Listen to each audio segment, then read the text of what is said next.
Sanibona bafethu uvane lo. So igame elandelayo Orlando Pirates iyodlala against Chippa United. Kuzobe kuyi-away game le for Orlando Pirates bayodinga ngempela u3 points kule game. So lana ngizoshayelana prediction ischeme engasetha mina mase ngithola ithuba.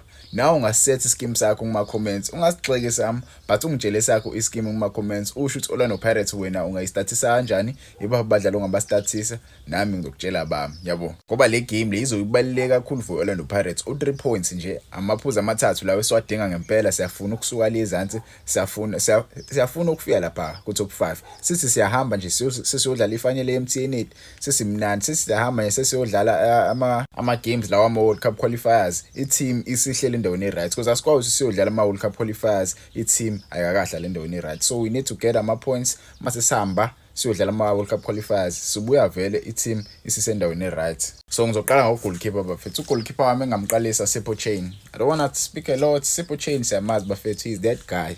Yabo, he is that guy esimthandayo ku-Orlando Pirates. But ke I see a worry ngoba siyodlala against Chippa United. I see a lot of players be-Chippa United they have tall players. Chippa United inabadlali abade, so ngaba inkinga leyo if they use their set pieces. Mase besebenzisa ama set piece ngibona kuyinto leyo iChippa United mina ngokwami engaba yi-threat kuyona, yabo. But kuzinye zezinto angiyiboni iChippa United ingasinikeza inkinga. But I trust uSeppo Chain ukuthi lapha emuva akwazi ukuyicommanda i-defense yakhe, akwazi ukukhuluma nabafana bakhe lapha abatshela ukuthi mfethu beware of abadlali beChippa United abade, yabo, abazoba khona eboxini bese kushaya ama set piece because baningi abadlali abade lapha. Mase kuthi kuma center backs amabili.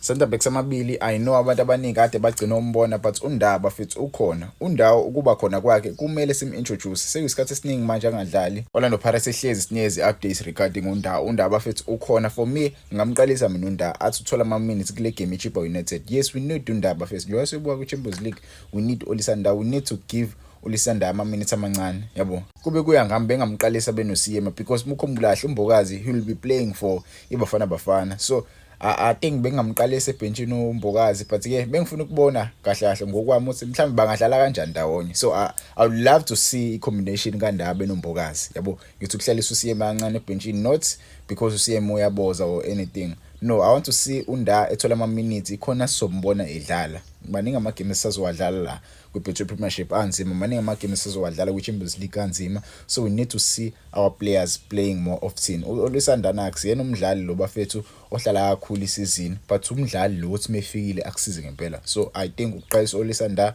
might give us something, yabo. He plays similar football with Mbokazi. He plays similar football with Siyema. They know how to do those long passes. So vele uNdawo uyayazi leya position bafethu, yabo. Izinto zakhe uNdawo lezi. Mase kuthi kwe-right wing back. Right wing back, it's a controversial position bafethu. Shando right now is the only right wing back ku-Orlando Pirates ethembakalayo. For me, I will start with Shando bafethu. Maybe someone would argue maybe put uLebito. Yes, uLebito would make sense, putting uLebito in that position, but I don't want to change a lot because lento yokushintsha kakhulu ischeme yona iyenza ukuthi team ihlakahlakazeke, yabo. Kumele idlalise i-team eyodwa. Putting uNdala, it doesn't mean ukuthi i-Orlando Pirates izocrumblisha. No, uNda know that position. uNda angalimalisa izinyonke but uma simfake egamini akudlalela kahle. If you saw him playing against Mamelodi Sundowns kwi-final ye-MTN8, uNda was injured for the longest times but uNda was introduced with the Mamelodi Sundowns because idlala ifinal because kulima lusibisi umchida wadlala kahle. So uNda uyayazi iposition yakhe, uyazi kumele enzini. Basic. So uqalisa lapho uShando for me would make sense. But ke wena wangitshela ama comments ubani wamqalisa as a right wing back. Mase kuthi lapha left wing back I will start uNdaba bafethu. uNdaba for me I saw the glimpses of him last game when we played against the Open College umchida ngempela when he was introduced. I feel like he gave his 100% for me. I feel like he gave his 100%, but I want to see more of uNdaba. So that is why I'm giving him the opportunity to aqale. Maybe good coach uzocabanga otherwise, maybe give uDion Hoto. Nothing wrong with starting with Dion Hoto. Dion Hoto is a great player and nami ngamqalisa uma sengithola ithuba, but for now I think uNdaba kumele simnikeze ithuba nasi ukumbona, yabo. I don't want to change a lot but ischeme okamanje iback four yami ikanje. Ungangitshela ama comments, do you think le back four le isolid? Umuphi umdlalo umele ahlale ebenchini? Because njoba niyibona nje uMbokazi, uNda, uShando, mase kuba undaba uShando mfethu last game unkosikazi Dlane oBit College ocishe nje wasifaka enkingeni but ke leyo nkinga le I hope umjidi uzoyilungisa mase ukuthi esiswini I saw ucoach uthi washintsha kakhulu esiswini ngosikhathi sidlala against iOrbit College waqalisa bani waqalisa uMariko benonduli qalisa uSihlenduli benoMariko bafethu leya combination leyana maybe I understand ucoach wayicabanga ukuthi okay uqalisa uMariko ngayenza sense because uqalisa umbatha unawo ngaqeda ama games but leyo nto le kwangasiyona indlela eright yokuyenza kwakumele umqalise umbatha mase kuyi second half introduce kuMariko because if ubheka icombination kaSihlenduli noMbatha leyo combination le is strong kakhulu siyakwazi ukuthi sidominate eswini mesidlala last game it looked like uSihlenduli akalazi ibhola ngosikhathi partnership with uMariko he was not helping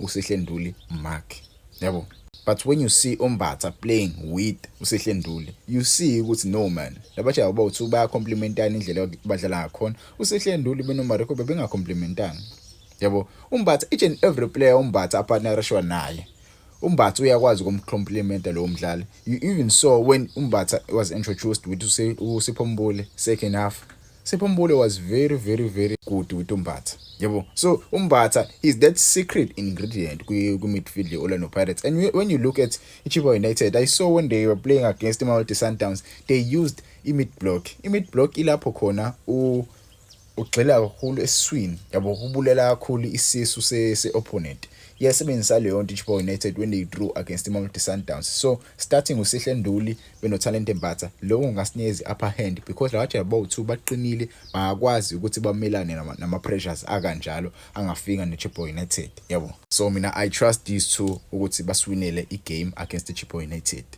masuthi lapha ku left winger yami ngaqalisa Oswena Police I don't want to speak a lot on this Oswena Police situation but for me I'll start Oswena Police as a left winger the boy must start as a left winger it is ideal position to start as a left winger but ke wona wangitshela ukuthi would you start Mfokeng in that position I don't know ngangitshela kodwa kuma comments I don't know man angazi indaba but ngifikelwe yinto nje ngathi azini awuthi ngimqalise sinoxolo kwaye bavele iteam yakhe la deyidlalela maybe he knows ones and twos about how Chippa United indlela edlala ngakhona he knows how to open it defense ya Chippa United why not play usinoxolo kwaye as a number 10 yabo that is the ideal role as a number 10 so for me I think playing usinoxolo kwaye as a number 10 ngimqalise kule game le might give us something you will never know yabo you will never know maybe homecoming yakhe might give him a goal or two to boost up his spirits because spirits sakhe umjida ngisibone angifuni aphenduke umunye otladisa mfethu